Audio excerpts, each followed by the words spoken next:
Hey, Hayward from Key West. How's it going, buddy? Karen. Hey.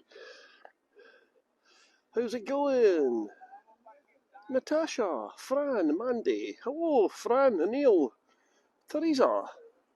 Hello, Anne, Natalie, Katie, and Vivi. Hello. Yesterday I started the tour on top of a seat. Some of you were on my tour yesterday.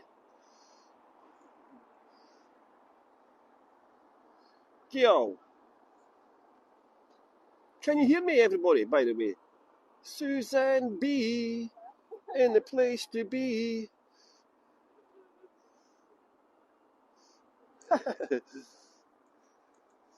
Good morning, buenos dias. Hey, Amy. So today I'm on top of another volcano.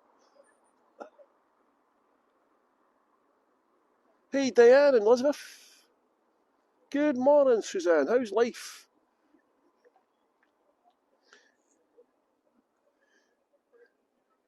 Still waking up, Laurie, Cheryl, Kim. Hello, Kim. Good morning from Boston. Hey, Dawn and Michelle. How's life? A little snowy. We're supposed to get snow soon. I don't mind the snow. It's the cold I don't like. Hello, AK. Kathy, Barbie. Hey, Barbie. Sabine, Michelle. From Florida. Fran, I was with you yesterday. Yes, I remember, Fran. I was on top of this volcano here. Good morning from Ontario. Good afternoon, Neil. Hi, Paul, Brenda, Doris. Where are you about, Neil? What part of the world are you residing in? It's quite mild today in Edinburgh, by the way. It's very mild, actually. They keep on telling us we're getting really cold weather, but I don't know. Maybe at some point. Hello, Lisa. Oh, Neil from Cheltenham, Gloucestershire. That sounds like Conservative territory to me. Gloucestershire sounds like the type of place that Jacob Rees-Mogg would be the MP. Apologies if he's not. Hello, Alicia, Claire and Lisa. Hello.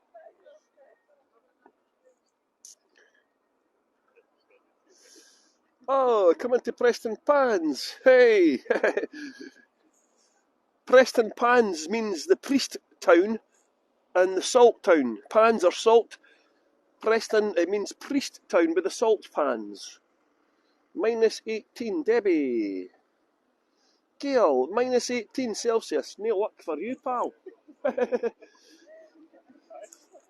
Hello, Alicia. It's funny how there's always one person when they type something that says it twice. It's funny that is. I wonder why that happens. It's always on every tour that's on, somebody when they post a chat, it comes up twice. It's like that movie Johnny Two Times. Johnny Two Times because he says everything twice. What movie was that? Was that Goodfellas or Scarface? Remember the character in the mafia movie? Johnny Two Times. The best name is Benny Blanco. I remember Benny Blanco. Hey, Artie! Lucinda. -11 in Nova Scotia. Woo. Hey, Donnie. Welcome to Edinburgh Castle.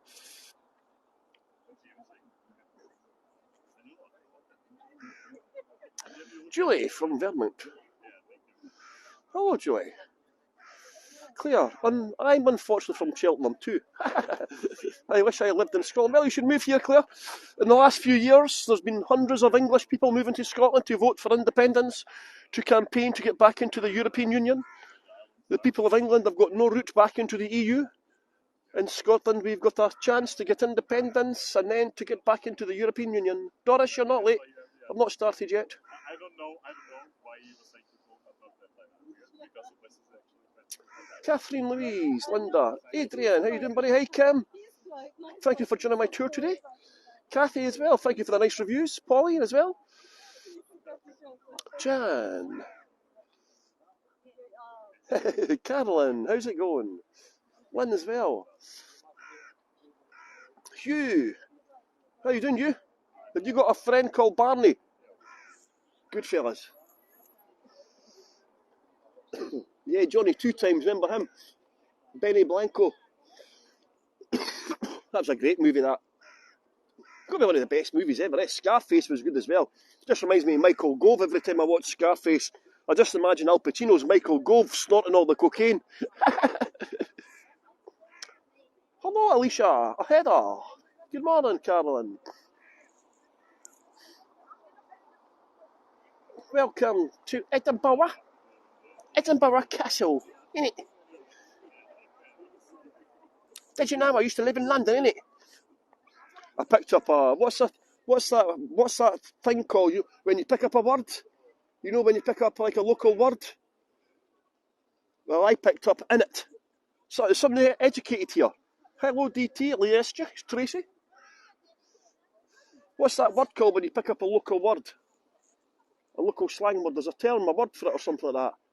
Well, the word I picked up, the phrase I picked up from London was on the end of my words, I said in it.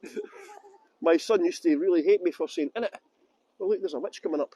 Look, this is called Witches and Bitches and Damn Rebel Bitches. What's it? Warriors, witches, there's a witch, look. Warriors and witches and damn rebel bitches. We've got a witch joining our tour, everybody. Arranged especially for you. Hey, Barbara, Julie E, and Wendy C. Tracy L, or Tracy C. Angie, hello, and Sarah, and Barbara. Hello, everybody. Beck, hello. Thank you for joining my tour today. It's a little bit busy today in Edinburgh Castle. Hey, Diane, thank you for sponsoring me. Thank you for following my channel. Yes, follow my channel. If you are not already following my channel, I hereby demand that you follow my channel now. I'm only kidding. If you would like to follow my channel, it's a good way of helping us tour guides. We're all egotistical maniacs here. We're all trying to get the highest number of followers. I'm not really. It's just for a laugh.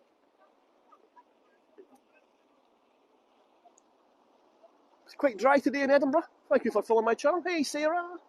Hugh, good day, mate. Marleboro Wonga. Hey, Beck.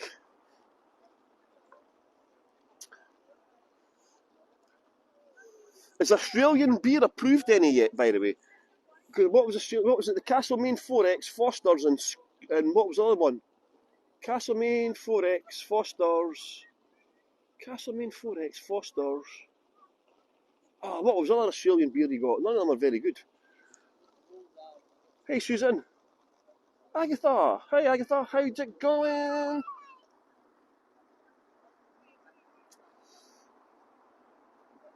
Kathleen. Hello, Kathleen. Susan. Donna. Yeah, what's the nice beers then? VB? Is it VB? Cynthia. How you doing, Cynthia? Thank you very much for joining, and Donna as well.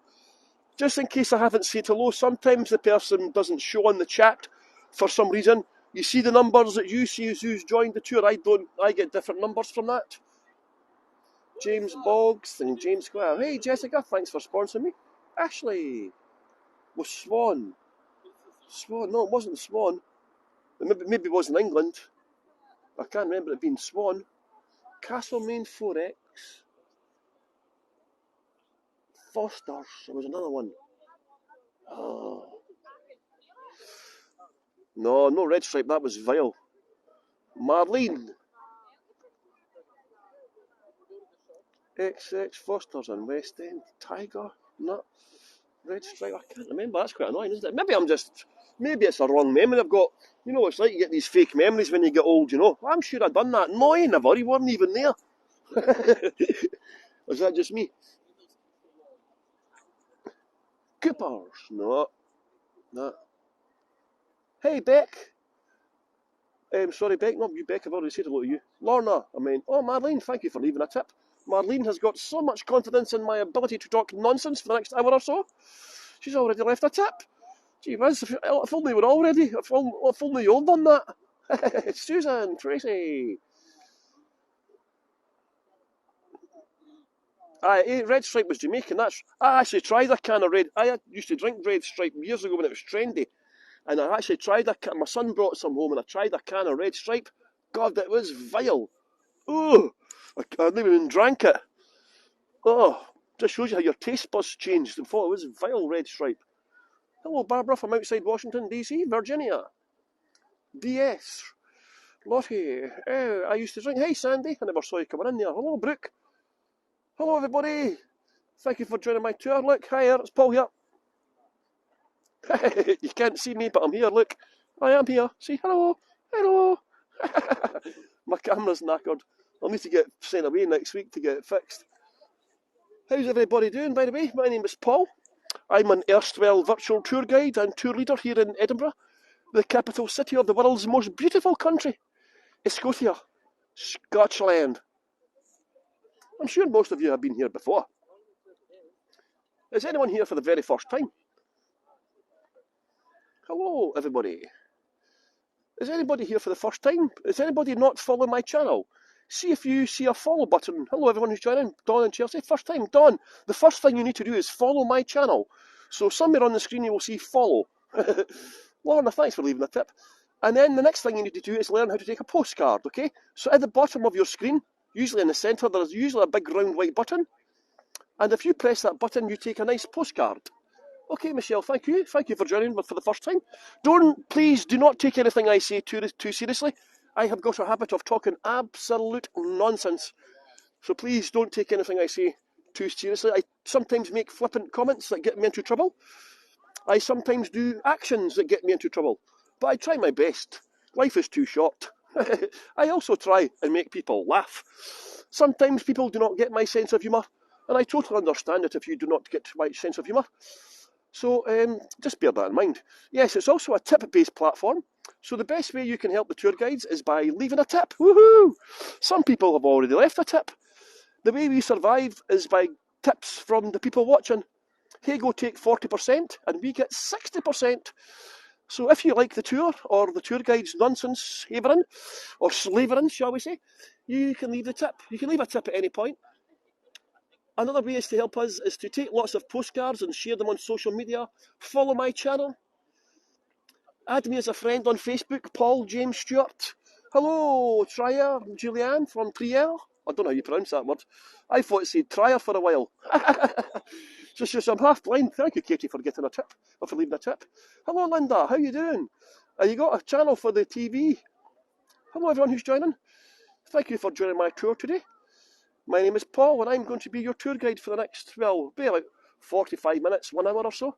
We'll see how it goes. But the title of the tour, what's the title of the tour again? Sometimes if the tour was quite a long-winded title of a tour, so it reminds me of the tour guide training I'd done at college once. Do you know what the tour guide course was called? Developing skills on how to become an effective tour guide. What's the biggest word? Proprioceptive neuromuscular facilitation. See, when you know that phrase, you don't ever forget it. Discombobulated juxtaposition. You know all the big words. I know them all. And I only went to school for 2 years. I was a NED.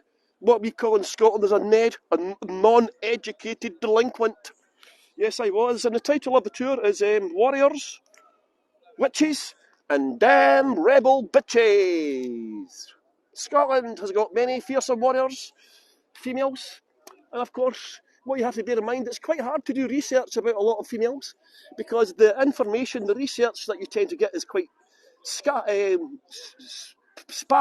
I forgot that word there, I was going to say scarce, sparse. For example, Robert the Bruce's mother, she's buried in a graveyard that says Robert the Bruce's mother. It doesn't even mention her name. You know what I mean? And yeah, so I do lots of tours about females in person and virtually. I do tours about powerful women of Edinburgh. I've done tours about lasses of Leith. I've done tours called Where Are the Women? I do tours about Mary Queen of Scots and so on. So it can make complete sense to do a tour about the warriors, witches, and damn rebel bitches. And don't worry, a damn rebel bitch is not a bitch in the sense that you would call somebody a bitch. It was a phrase used by Augustus Cumberland, the butcher Cumberland, who used the phrase to describe Jacobite females in the 1745 Jacobite rebellion. He said, we'll need to do something about these damn rebel bitches. And so that's quite a common phrase in Scotland. So this is Edinburgh Castle. This is Edinburgh Castle there. And you'll see 2 statues on either side of the castle. On the left-hand side of the arch is Robert and Bruce, and on the left-hand side there's Robert and Bruce, and on the right-hand side is Mel Gibson, William Wallace. And Robert the Bruce's wife and daughter comes into this tour, by the way. But Edinburgh, Scotland, in fact, was one of the worst countries in the world for prosecuting people and accusing them of being witches. Okay? So bear in mind, I know the people concerned were not witches, okay? Or warlocks. However, I'm going to use the term witch for ease of language, okay? So when I am talking about witches, I am talking about people who are accused of witchcraft. It doesn't mean I believe they are witches, okay? So Scotland became one of the worst countries in Europe for prosecuting people and accusing them of witchcraft, mainly in the 17th century, mainly. And that was mainly in part due to the Protestant Reformation of Scotland and King James VI of Scotland, who, when he went to Denmark to marry a young princess called Anna, who was only 14, on the way back to Scotland, his ship was sunk by a storm. And he, like the King of Denmark, said that it was witches who had tried to sink his ships in an attempt to kill his daughter. And so when King James got back to Leith, he put on some witches who had been seen in the area of Leith, who they had been seen throwing black cats into the sea. They'd been given the black cats by the devil, and they'd been chucking the cats into the sea in an attempt to sink the ship. And they'd also melted wax effigies of the king as well. Yes, they got an official pardon recently. That's a big campaign about the witches. He actually tortured a few witches, one called Agnes Sampson and Helen Clark. And what happened was they were getting tortured and he did not believe them. Take postcards, everyone. Just practice your postcards if you like. And yeah, so he did not believe the witches until Agnes. Yeah, a few whiskies helps on my tour. Never mind beers, a few whiskies. He did not believe the witches until Agnes Sampson went over to the king and whispered something in the king's ear about something that happened on his wedding night between him and Anna. Now, how did they know that? You know what I mean? How did the witch know that? So, obviously, I think that's a made-up story. But that led King James to then change his mind about them, and he did think they were witches. So they were garroted, and a rope was placed around their heads and basically twisted until their head exploded. And that set off the North Berwick witch trials across Scotland. There was 3, 4 possibly great witch hunts in Scotland. So up to 5,000 were put on trial, and over maybe up to 2,500, 3,000 were executed. Hundreds were burnt at the stake here on Castle Hill itself. Hundreds. The usual technique was hang or strangle them and then burn them. There is rumours as well. There was this over on this side of the castle was flooded into. You can't get near it because of the works. On this side where Princess Street Gardens are, there used to be a lake, a loch called the North Loch, and it's rumoured that witches were dunked in there. You know the old witch's tale, the old tale about the witches being dunked, strapped in a chair, and if they drowned, they were innocent. And what was it? You know, when they ducked him in the chair, that's not really strictly, that didn't really happen that much. The duking of the witches, we call it. Most of them were strangled and burnt. And hundreds were burnt at the stake here on Castle Hill. And you know what? We've only got a tiny little memorial. And as Artie pointed out, they have been given an official pardon recently in the Scottish Parliament. And so there is plans. There is a couple of witches' memorials around Scotland. But there is plans to get a big further memorial here, actually in a more prominent position on the Esplanade. Drowned, innocent, if they drowned, they were innocent. If they were alive, if they were guilty, then they were executed. So, basically, it doesn't matter what happened, you were executed. Look at this Rolls Royce coming up, man. One of the Singh brothers. Oh, cool car, man, eh? Get that, man. He's a shot, buddy. Wonder if he'll give me a shot. So this, oh look, there's people. I knew there'd be people here. So just 1 second, everyone. So I'm going to. So this is the witches' memorial here, but I'm just going to tell you about. There was even witches earlier than that, right? So this is the tiny little memorial. That's all there is to Did they always kill them before they burned them? I'm not sure about that. Like, you know, they used dolls. You've got to bear in mind it was a very superstitious time after the Reformation of Scotland, and they actually believed in the devil. They believed the devil could change shape into a bee, butterfly. They introduced the Witch Act of 1735. Some were burned alive as well. Yeah, so that's what I'm saying. Who knows? But there's one witch in particular that I'm going to talk about. But she was actually, this is actually before this. So you're talking 100 years. So you're talking 1400s, late 1400s, early 1500s. Come on, buddy. How long are you going to stand there for? So the witch we're going to talk about is from Lochaber region, Fort William. So this is called the Witch's Well. Look here.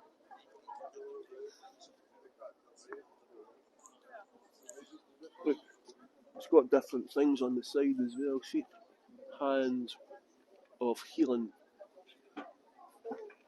on one side. Sorry. And look. Eye on the other side. But that's all there is there. Serpents, angels, burned at the stake, witches.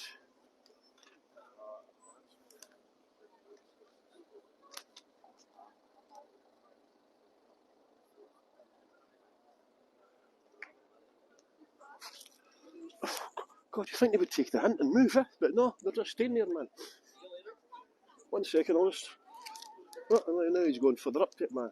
He's been there. That was like, what tour was it I was doing the other week there, man? And the guy was there for about 8 minutes. The poltergeist, remember in the graveyard? The guy was there for about 8 minutes, man. I was going to kill him, man. I was going to give that guy a Glasgow kiss. So this is the Royal Mile. I'll just tell you about this witch called Gormal, right? So a witch called Gormal. So you're talking the late 1400s, early 1500s. And she was the most powerful witch of a cabal of witches who were active in the West Highland area. Argyll, Fort William and Lochaber, and so on. And she had a group of witches who was in charge of. And one of her pals was called the Witch of Jura. And her special power, do you know what her special power was? Look, he's still there. Look, what's he doing? He's kidding on, he's a historian, man. Do you know what the Witch of Jura's special power was? She could turn into a midge. She could turn into a midge.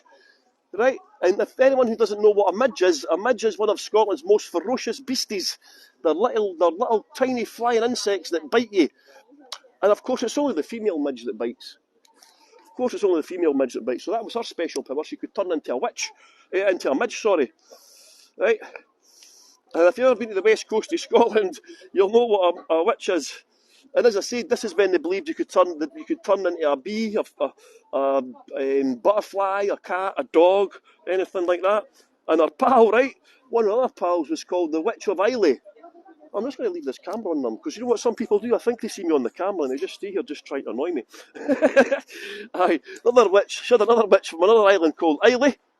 They're all heavily whiskey drinking regions, I hope you notice. Jura, Islay. And do you know what her special power was? She was like Batman. But do you know how the Batman had the Batmobile? Do you know what the Witch of Islay had? Do you know how she crossed the sea? Do you know how she crossed the sea? In an eggshell. In an eggshell. Gormal means blue eyes, right?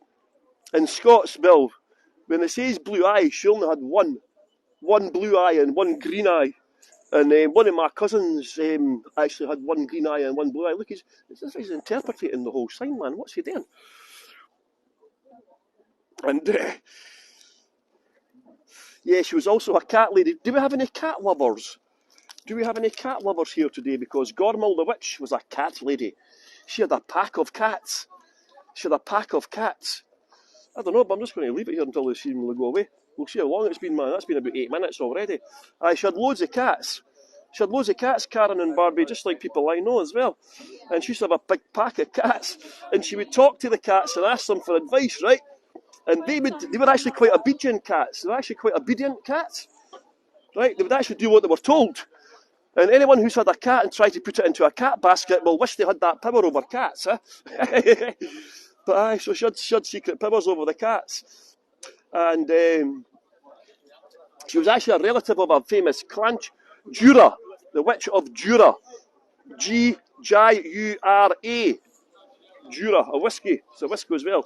She was a relative of a great clan chief in Scotland called Cameron of Lochiel, and he used to ask her for advice. And what she done was she actually asked the cats for advice, and you know what the cat's advice was? The cats told him how to do penance for his previous misdeeds, and she also helped him in a battle. She also advised the chief in a battle not to. He was going to set up camp in a certain area, and she told him no, to move, to do it in a certain area. Right, and they won the battle against the Duke of Athol, and this helped to seal a bond between them, man. How long? I don't know one time and how long they've been there. I know this is what I'm saying. I'm just wondering what they're actually doing. It's also believed that she was responsible for the mysterious sinking of a Spanish galleon just off the Isle of Mull. And she was held responsible for that. Her most famous story, well, one of her most famous stories, she had only had one child, she had a boy, and he got charged with murder. And of course the clan chief is in charge of his fate, so Cameron of Lochiel was in charge. So she went to see him to beg for his life. Woohoo! Jesus, holy moly, mate. I mean, what was he doing? Seriously, man, I've never seen anybody stand in front of something for so long, apart from the Harry Potter tour guide in the graveyard. Jesus, holy moly, man. Aye, and then so she went to meet him. She went to beg for his life, right? He was in charge of whether or not her son lived or died. Well, despite the pact they had between them, guess what? He executed her son, right? So do you know how she met her death? On her way home, she was actually walking past a flooded river and she spotted a salmon in the river. She spotted a salmon. So she decided to try and catch the salmon, right? So she went into the river and drowned. However, legend has it, the salmon was indeed the devil who lured her to her death. So take from that what you will. Sounds a bit far-fetched to me, like, but Jesus, holy moly, look. Numpties, man. Absolute numpties. You can see the serpents and the heads. So look, yeah. So here's the sign. I'll read out what it says. Numpties or numbskulls, you can call them. Or another Scottish word. Is any children watching? This fountain, designed by John Duncan, is near the site on which many witches were burned at the stake. The wicked head and serene head signify that some used their exceptional knowledge for evil purposes, while others were misunderstood and wished their kind nothing but good. The serpent has the dual significance of evil and of wisdom. The foxglove spray further emphasises the dual purposes of many common objects. It was one beginning with F and ending with Y. With two ends in it as well. So there's a witchy as well. So as I mentioned earlier, there is a campaign now to where did the floor go?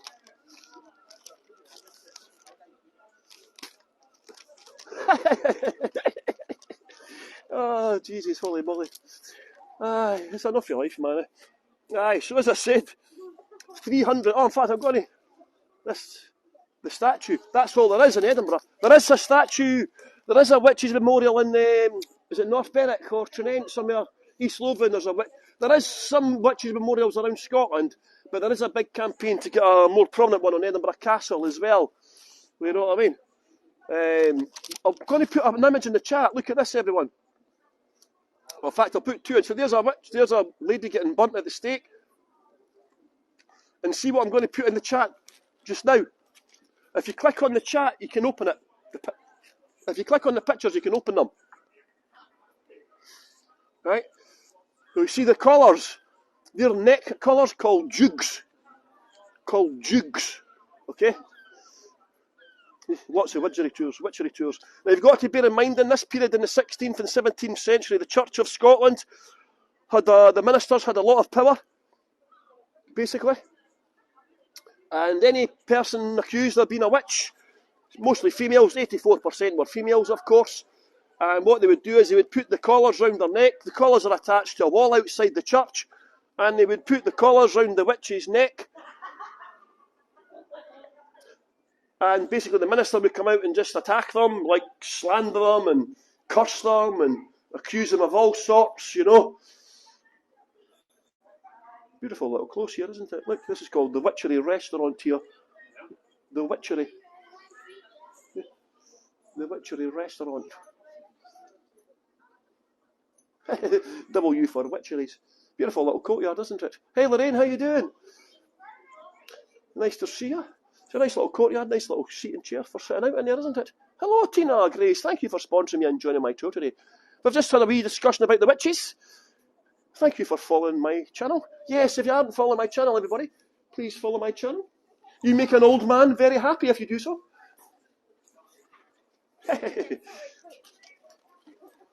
Aye. So by the way, Live Your Life by Gormal, right? She liked cats. She liked cats. Cats rock, right? Cats can lower blood pressure. They can possibly extend your lifespan. They can help with loneliness.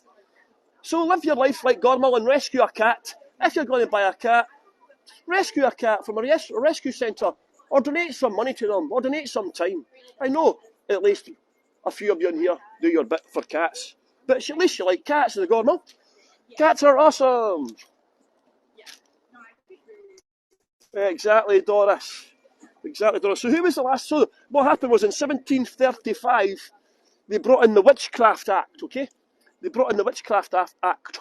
Adopt, not shop. Yes, exactly. Gormal. Gormal. Right, so who was the last person executed? Was Helen Duncan. The Witchcraft Act came about in 1735, and basically that meant if you got accused of being a witch, or you had said you had magical powers, you could get 1 year in prison. Obviously, a lot of them were burnt alive and burnt at the stake, strangled and garroted and tortured, so I don't know if that actually was true or not at that time, but maybe they stopped killing them. Well, King James VI moved down to England in 1603. King James VI, who started all the major witch hunts in Scotland, he left to go to England. So Scotland kind of calmed down a little bit after he left. So it was quite good for the people of Scotland that King James left to go to England. So the last lady, I'm going down the Royal Mile, yes. The last lady who was accused of witchcraft was Helen Duncan. Have you heard of Helen Duncan? She was a Scottish medium or psychic, born in 1897. She had very strict Protestant Presbyterian. Thank you, Pauline, for leaving that up. She had very strict Presbyterian Protestant parents, very strict upbringing. However, she believed, she had from an early age, she had an interest in the occult. At school, she claimed to be a clairvoyant, a psychic. Right? And she used to terrify her fellow pupils by, I'm just trying to get it out. She used to terrify her fellow pupils by having like big massive screaming fits and so on. And she would also tell of dire disasters and warnings of things that was about to happen. She was nicknamed Hellish Nell. Fast forward a little bit, she married. She married an ex-military guy, an ex-soldier, a war veteran. And by 1926, she was here in Edinburgh, working full-time as a medium. Believe it or not, full-time job she had.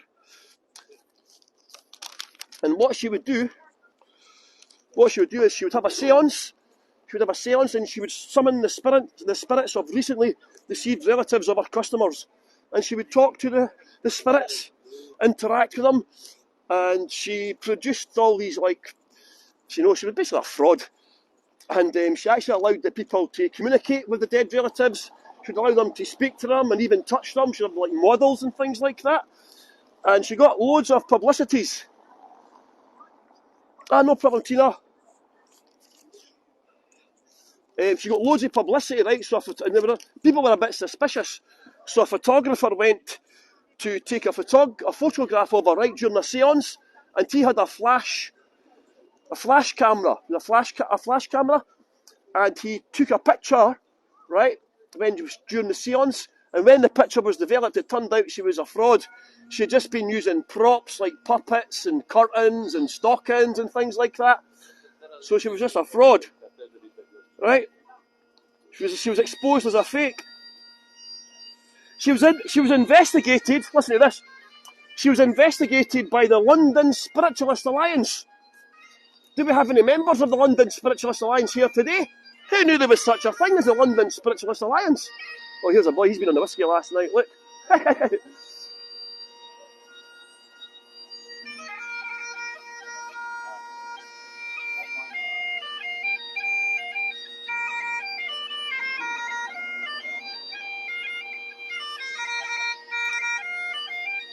David Hume, a leading light during the Enlightenment period. Enlightenment period.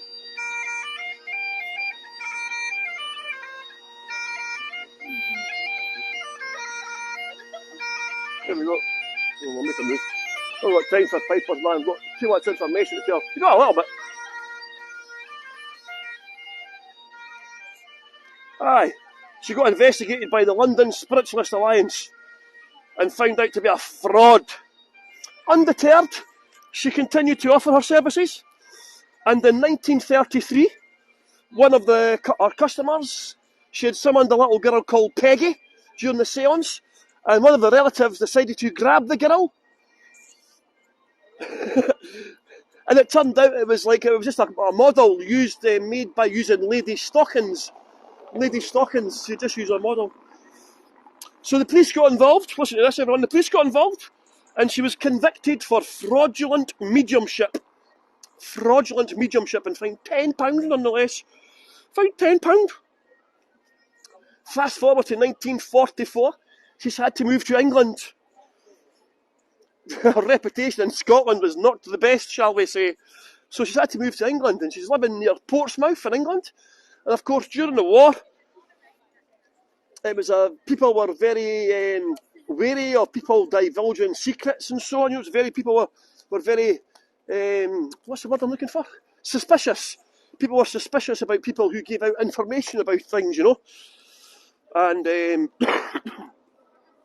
so bear in mind, she's been convicted of fraud, right? This is what you have to bear in mind. She's been convicted of fraud. So bear that in mind, right?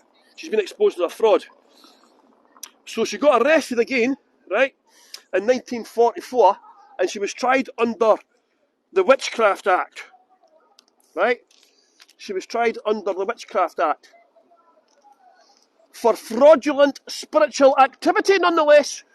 Fraudulent spiritual activity, and for obtaining money by false pretences, and of public mischief. What a lady.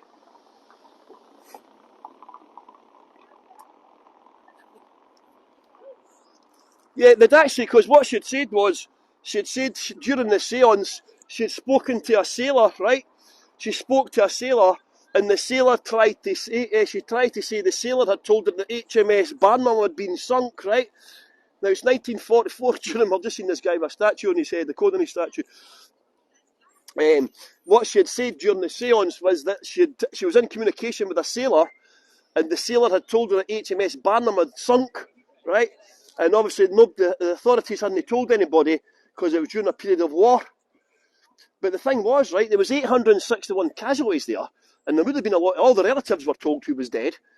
But so it could have she could have just been using gossip for commercial purposes. Look, James Braidwood. So she was put on trial under the Witchcraft Act. First person in over 100 years that somebody had been tried under that. There was no actual physical evidence of what she had done. You know what I mean? And most of the witnesses just said she hadn't done any harm. She had done nothing wrong. You know what I mean? She actually offered to demonstrate her powers in the court, but they refused. She was found guilty and got 9 months in Holloway prison. Dunscap. She died. She got 9 months in Holloway prison. She got arrested once more before dying in 1956. Because of the scandal surrounding her trial, they changed the Witchcraft Act. It got repealed in 1951, not like, what, 7 years after her trial. It got repealed. So she was the last person to be tried for witchcraft and given 9 months in jail. So, what about that, eh? So I'm just going to show you one of the people I talk about. You could call this lady a warrior. Some people would call her a witch. But if you want to know more, I'll just point this out. This is Mary Queen of Scots. Thank you, Mary, for leaving it. Mary Queen of Scots is, I would say she's a warrior and a damn rebel bitch. But that's a sign she led her troops into battle on several occasions, Mary Queen of Scots. She liked hunting. She used to dress up as a man, allegedly, to go hunting and play football and golf, allegedly. And when she was dragged through the streets of Edinburgh, she was forced to abdicate on behalf of her son, and she was dragged through the streets of Edinburgh, spat upon and called a whore. If you want to know more about Mary Queen of Scots, I've got a brand new tour starting tomorrow about her 19 years in captivity. So if you want to join that tour tomorrow, please do so. And there's St Giles Cathedral, a nice postcard for you. Try and get the car out of it. Some inconsiderate person has left the car there.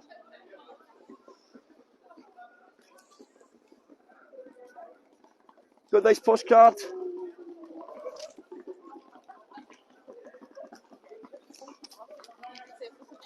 Hello everyone who's joining. Thank you for joining my tour. So yeah, damn rebel bitch. In fact, just before I go into damn rebel bitches actually, because I'm here where I am on the Royal Mile, I'm going to talk about a warrior actually. Oh, by the way, and Mary Queen of Scots, her mother, Mary Queen of Scots' mother, you've got to bear in mind, Mary Queen of Scots became Queen of Scotland a few days old and Queen of France at 15. She came back to rule Scotland at the age of 18. So bear that in mind. Her mother was Mary of Guise and she was also a warrior. She took on the Scottish and the English. She ruled Scotland. She was the Queen Consort, the Queen Regent as well, Mary of Guise. She was famously asked by Henry VIII to become his wife. And you know what she said? Mary of Guise responded to Henry VIII by saying, "I may be a tall lady, but I have a very small neck." Because she had killed about 4 wives by that point. So she married King James V of Scotland instead and ruled Scotland when he died. Oh, is it Irish heritage? Sorry. When's my Mary Queen of Scots tour? Is that Tuesday? Sorry, my Mary Queen of Scots tour might be Tuesday. Sorry about that. See here, you can't see it because the scaffolding's up. But this is a memorial to Elsie Ingalls. Elsie Ingalls, can you see it there? Can't see it. Yeah, Queen Victoria, she instituted the bagpiper, and the Queen, I don't know if the King Charles is going to keep that tradition going with the bagpiper. Every day the Queen would get woken up by a bagpiper. He only had one job, wake up the Queen. Aye, Elsie Ingalls was born in India to Scottish parents, right? And she wanted to be a doctor. Now, you're talking like the end of the 1800s here. And before she had came to Edinburgh, have you heard of the Edinburgh Seven? The Edinburgh Seven, they were a group of ladies led by Sophia Jex-Blake, and they applied to go to Edinburgh University to study medicine, to become doctors. And at first they were refused entry, but eventually Edinburgh University allowed them to go to university to study medicine. And to their eternal shame, Edinburgh University did not give them the degrees until 150 years later. And Sophia Jex-Blake set up the first school to train ladies, the Edinburgh School of Medicine for Ladies. And Elsie Ingalls came to Scotland and went to that school. However, Sophia Jex-Blake was a strict disciplinarian, and Elsie Ingalls fell out with her and set up her own school and became a qualified doctor here in Edinburgh. She also set up a midwifery training centre for females for the first time as well. And she also set up the world's first military hospitals, run by females in World War I. She was sent to the front line by France. She was kidnapped by German troops in Serbia. They loved her so much, she was set free. She's a heroine in Serbia, France, and Germany, and Austria. And there is no statue here in Edinburgh of Elsie Ingalls. We only have 2 statues of females, and one is of the world's largest ever drugs trafficker, Queen Victoria. And the other is of a community activist called Helen Clooney. Did you know Queen Victoria was the world's largest ever drugs trafficker? She sold more drugs than Pablo Escobar. But they don't tell you this stuff at school. You have to come on my tours to find out this kind of information. Queen Victoria also gave cocaine to Winston Churchill in Balmoral. I don't know if the Queen ever gave anyone cocaine in Balmoral. But anyway, I haven't found that out yet. Maybe that will come out in years to come. There is a campaign to get a statue. They actually got the money for a statue. They got £50,000 for the statue. They had a competition to attract artists to apply.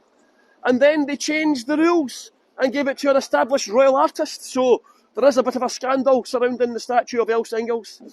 So watch this space. Wasn't snuff a drug? Snuff? It probably is. It's classed as a drug. Yeah, Queen Victoria took lots of drugs. All the Victorians took drugs. Conan Doyle, Robert Louis Stevenson.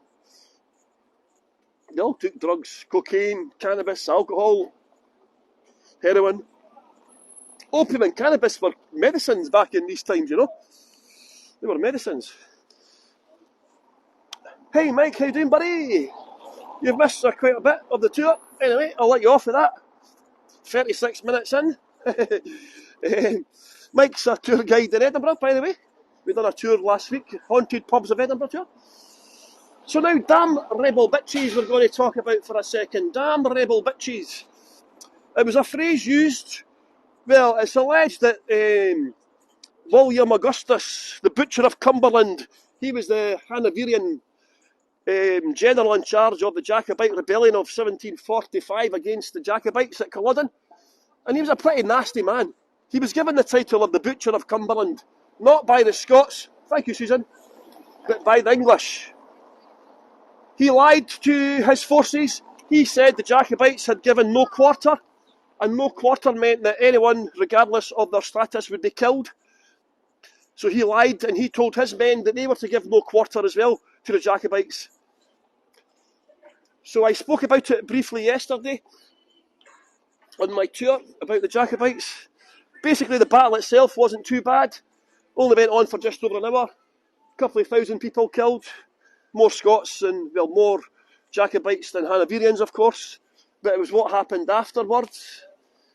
You know, they went on a mass rampage and rape, murder and pillage around the Highlands. Up to over 30% of the people. Look at this person parked to your World Heritage site, parked on a double yellow line. Look at this, eh? How the cheeky the man, eh?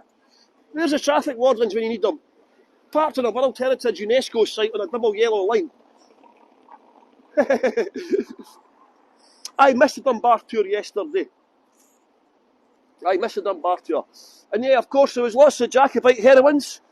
We've all heard of Flora MacDonald, Colonel Anne McIntosh, and many more. And damn rebel bitches came from a phrase from the Duke of Cumberland, the Butcher of Cumberland. He's alleged to have said, "We must do something about these damn rebel bitches." And that's where the damn rebel bitches came from. Okay? Yeah, he was a bit of a nasty man. Culloden, as I said, they tried to pacify the Jacobites after Culloden. They banned the wearing of tartan for a period of time, bagpipes, weapons, Gaelic. They broke down the clan system and so on.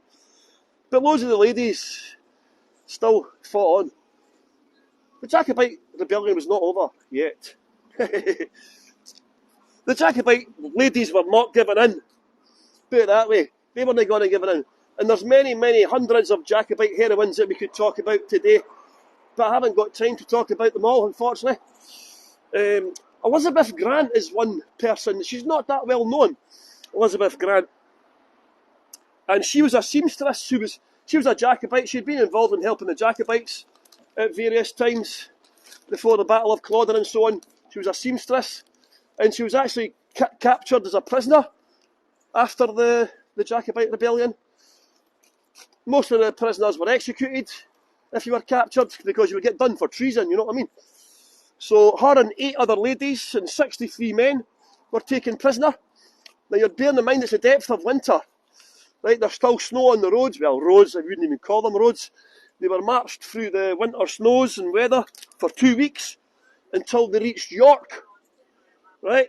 Where the intention was to put them imprison them in York Castle. However, when they arrived in York, the Archbishop of York saw them coming in, and he was not happy about the condition of the prisoners. There was some of them did not have shoes, and they were dressed in like their clothes were rags.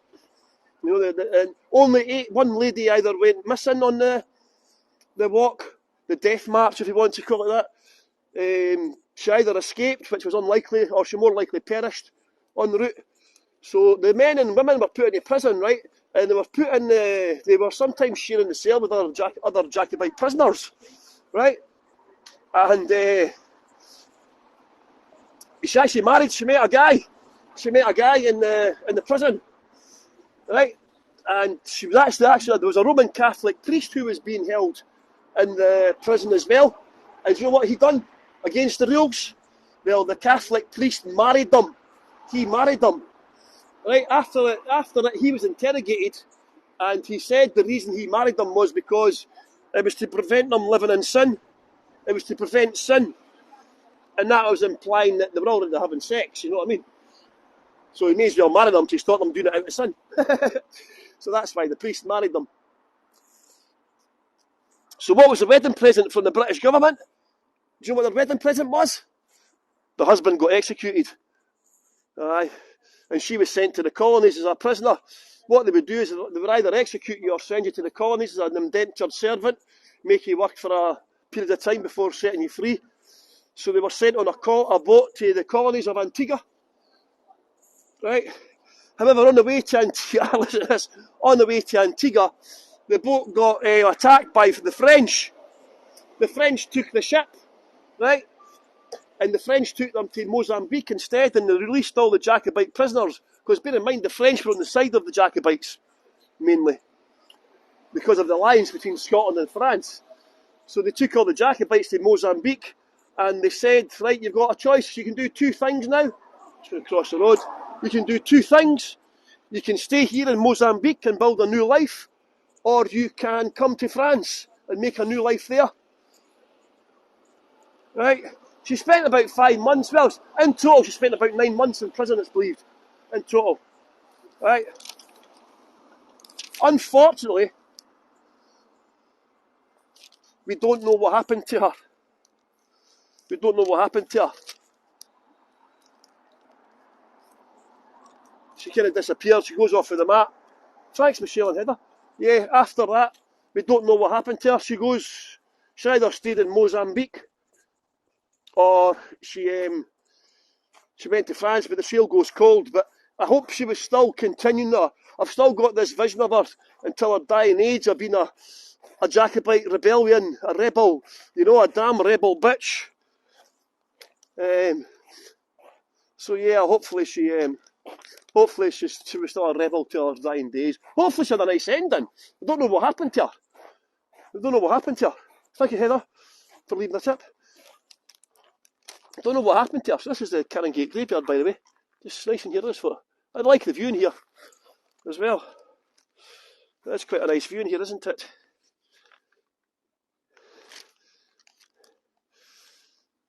Ah, here we go. So in here, we're going to talk about, well, in fact, we'll talk about another female, actually. We'll talk about a lady. This is before the Jacobite Rebellion. This is before the 45 Jacobite Rebellion, okay? Hi, Roma. How you doing? So this lady is called Jenny Cameron. Jenny Cameron. And again, she was a Cameron of Lochiel. And she'd been sent to Edinburgh at the age of 11. How you doing, Roma? She was a bit of a rebel, this girl. So at the age of 11, right, Jenny had been sent to live with her auntie here in Edinburgh. She lived in Edinburgh's Old Town here. Edinburgh was a walled city at this point, bear in mind. So she'd been sent to Edinburgh to try and calm her down and, to try and educate her and make her more ladylike and so on. And at first, Jenny responded quite well. Yeah, she was doing quite well, considering she was a rebel of sorts. However, she became friends with a couple of the servants, right? A footman and one of the maids. And they showed her the underside, the dark side, the underbelly of Edinburgh's Old Town here. And she was actually caught in a brothel, believe it or not, and sent to jail What a scandal. Her aunt got her out of jail, bailed her, but she confined her, she made her stay in the house, she was confined to the house. But guess what? She was found in bed with a footman. She got pregnant, the footman got sacked.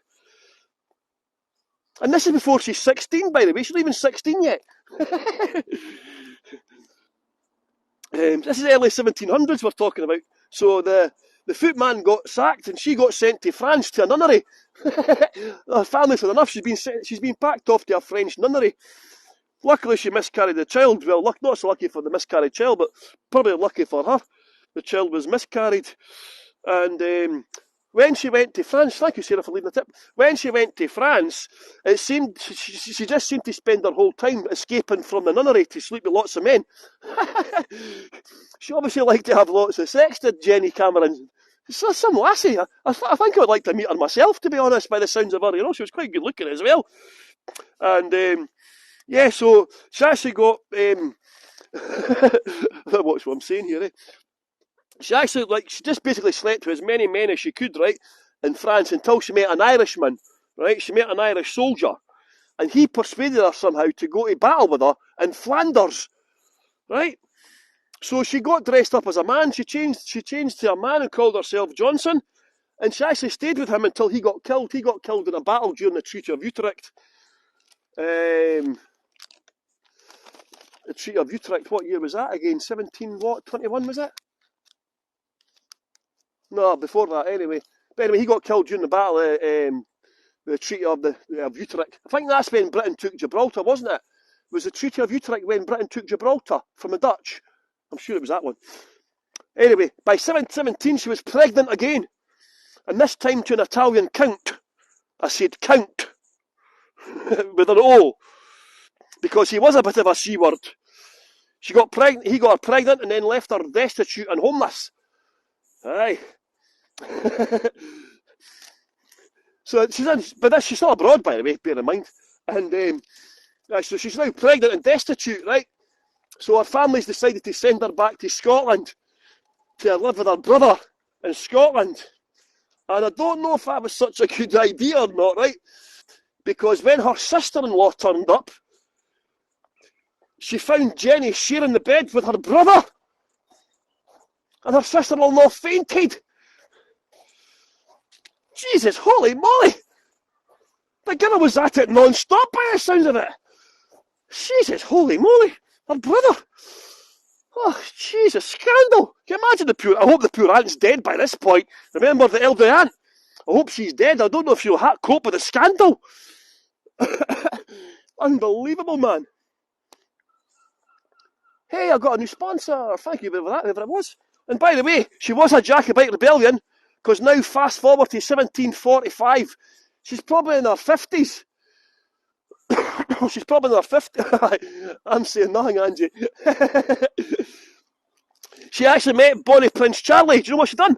She raised an army of 200 men and took a herd of cattle to Glenfinnan, where Bonnie Prince Charlie raised the standard and told the clans, the Jacobites, to gather. So she raised 200 men and a herd of cattle and went to see Bonnie Prince Charlie. Now, it's rumoured that Bonnie Prince Charlie was a bit of a ladies' man, shall we say.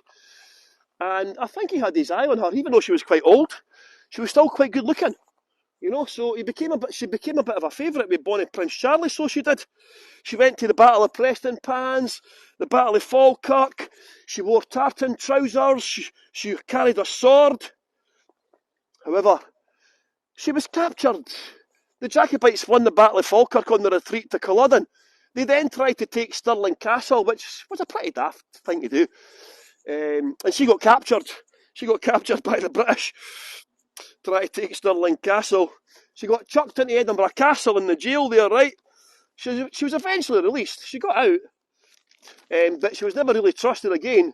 And she actually, until she was dying, she was still involved in trying to raise various Jacobite rebellions and so on, even in as far away as 1753. You know, there was a final attempt in 1758 to get Bonnie Prince Charlie back to Britain, but he was by that time a drunken bum and an idiot. So she died in 1773. But what a lady, eh? What a lady, man. She'd be called something different nowadays, I suppose, right enough, eh? But I got another sponsor, did I? Is that 2 sponsors I got? Headbutt, Linda. Yes, a Glasgow kiss is a headbutt. I got another sponsor. I don't know if that's true. I don't know if that's the same one or a different one. If I did, thank you very much anyway, by the way. So this is, we've all heard of Robert Burns, all-round general cad, Scotland's national poet. Robert Burns. This is Clarinda here. Her real name is Agnes MacLehose. Look, looks like free now. Oh, did it? So I got free. Oh, thank you, anyone. Oh, the second one was me. Oh, thank you, Suzanne. Thank you for that. Agnes MacLehose. She was born in Glasgow in the Saltmarket area. She was estranged from her husband, and she moved through to Edinburgh, where she met Robert Burns at a street party. And Robert Burns was a bit of a cad. He had at least 14 different children, 14 children to about 5 different ladies, and that's only the ones that we know about, right? And she invited Robert Burns for tea. She quite liked the look of him. And Robert Burns is like, yes, I'm on to a good thing here, everyone. So he accepted the invite. However, on the night of the party, Robert Burns took a taxi, right, to the party, and that was a horse and cart in these days. And the horse and cart driver, the taxi driver, was drunk and crashed.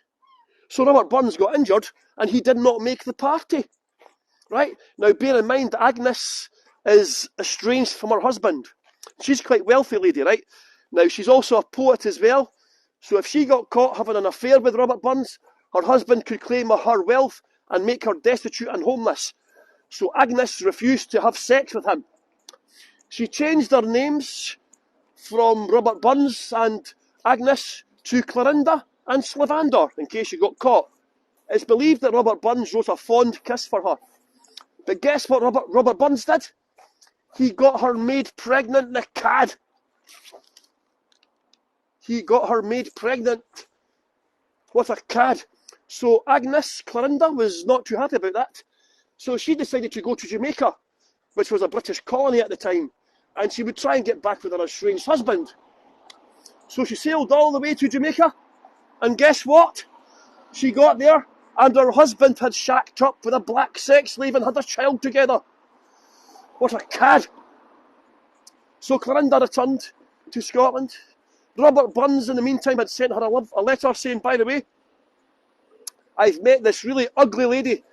She is horrible. She is nothing like you, my beautiful princess, and all this guff. He married her 6 weeks later. Agnes, Clarinda, done the right thing by not marrying Robert Burns, because she outlived him by 40 years. She became friends with Robert Burns' wife. She also paid for the maintenance of the child. Remember the maid who got pregnant to Robert Burns? She also paid for the upkeep, the maintenance of the child. What a lovely lady. One of her grandsons published the letters when she died. So you can go on Google and Google Clarinda's love letters. Sir Walter Scott, Scotland's national author, he has read the love letters and he described them as this. He described the love letters between the two of them as such. They were the most extraordinary mixture of sense and nonsense and of love, human and divine, that was ever exposed to the eye of the world. Imagine the language. Look at the language in these days. Oh, another sponsor. Oh, I'm on fire today, everyone. 4 sponsors on one tour. Wow. Come on, baby, light my fire. So if you want, you can go on Google and try and read Clarinda's love letters. I try to read them, but it's like trying to read Jane Austen. And look, the greatest accolade in Scotland you can get is to get a pub named after you, like Maggie Dixon, Deacon Brodie. But Clarinda is too posh to have a pub named after her. So Clarinda has got a tea room named after her. She's a very posh lady. Clarinda's got a tea room named after her. Lovely.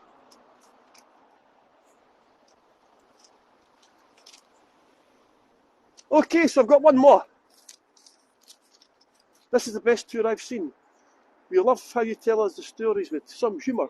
You've got to make people entertained, you see. That's the biggest mistake some tour guides make, is by being boring. You know, because you can have all the dates and the figures, the facts, the kings and queens, characters, but you need to make it entertaining. I've done a guide academy on Hago and told them all this, you know, because I've been on several Hago tours, we probably all have, and within a few minutes you're switching off because it's just boring. You know, so yeah, you have to be entertaining, passionate as well. Passionate! Give us the passion, baby! Donna, thank you, Donna, for leaving a tip. The old Queensbury house here. So I've just got one more tale to tell you. I've just realised we're getting cracking on with the time here. So another damn rebel bitch is Isabella Macduff, Countess of Buchan. This is like you're talking early 14th century, Robert the Bruce period now.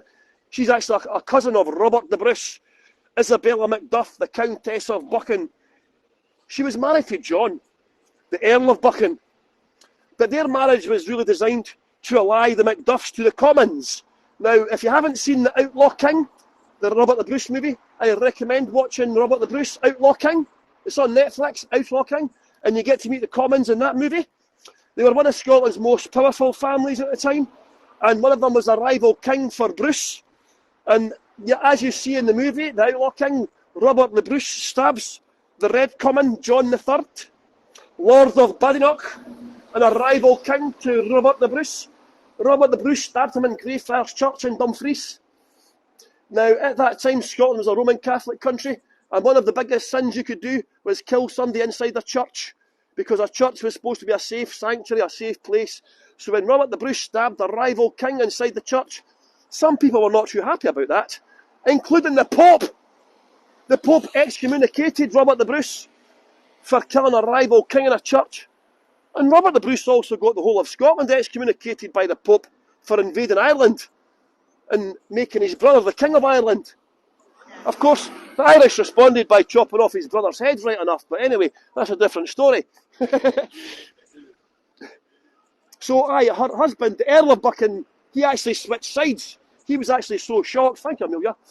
He was actually so shocked, her husband, the Earl of Buchan, he switched sides and he switched his loyalties to Edward I, the cad.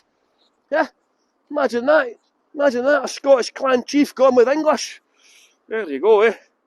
Anyway, she was related to Robert the Bruce, so she says, stuff you, even though you're my husband, I'm standing by Bruce. And she supported her cousin. So take that, the Earl of Buchan. And then what happened was Robert the Bruce became King of Scotland in 1306 at Scone Palace. 1 second, Doris. She married the King of Scotland. She crowned the king. She crowned Robert the Bruce. She defied her husband. It was actually a tradition that a member of the Macduff clan would crown the king, the new king's head. It wasn't a very good move because the same year Bruce got defeated at the Battle of Methven, and he had to send his wife, daughter, and Isabella north to Orkney to be safe. However, on the way there, they stopped in a church in Tain, right? Because they thought they would be safe in the church. But the local earl, what was his name again? I've just forgotten his name. Oh, the Earl of Ross. The Earl of Ross, he betrayed them, right? Because he thought, well, Robert the Bruce killed somebody in a church, I can betray these people in a church. So he handed them over to the English. So Robert the Bruce, his wife and daughter, Elizabeth and Marjorie, and his cousin Elizabeth, were captured by the English. They were taken to various locations around Scotland and hung in cages outside of castle walls for 4 years at least, until the Scots exchanged them for prisoners after the 1314 Bannockburn. You know, Scots defeated the English at the Battle of Bannockburn. They've done a prisoner exchange. So the Bruce got back his wife and daughter. However, Isabella, we don't know what happened to her. She maybe died because she never appeared back on the scene again. So the cages they were kept in, there's a bit of debate about whether or not they were kept in cages that were hung over the side of the castle, or if they were kept in heavily barred rooms inside the castle. But it's a bit of a, what a way to be, spend about 4 or 5 years in a cage or a prison cell with not much room at all. Stuff that, man.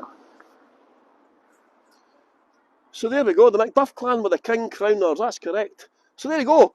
Thank you so much, everybody. I hope you've enjoyed this tour today. Sorry about the signalling issues. It's been a little bit of a signal problem. Deacon Brodie was a locksmith cabinet maker. He led a double life. By day, he was a respectable businessman and locksmith and cabinet maker, and by night, he was a womanising, gambling thief. He had 2 mistresses on the side with 5 children between them, and they both did not know about each other. He decided to break into the tax office, and that was a bad move because his gang got caught. He managed to escape to the Netherlands. He was extradited back to Edinburgh and hung on the gallows, the very gallows that he helped to design. So he led a double life. It's believed that I inspired Robert Louis Stevenson to write about Jekyll and Hyde, the double life of Deacon Brodie. So there you go. I hope you enjoyed that tour today. I'm going to do a part 2 about that because there's so many fearsome Scottish women that we can talk about. I could go on for days and weeks talking about famous Scottish females, or powerful Scottish females, or ones that have been forgotten about as well. So I hope you enjoyed it. If you have enjoyed the tour, if you can please leave a tip or consider becoming a sponsor. If not, you can leave a 5-star review. And bear in mind, my granny is a superhero called Super Gran. And if you leave less than a 5-star review, my granny will come and get you. Stand back, Superman, Ant-Man, Spider-Man.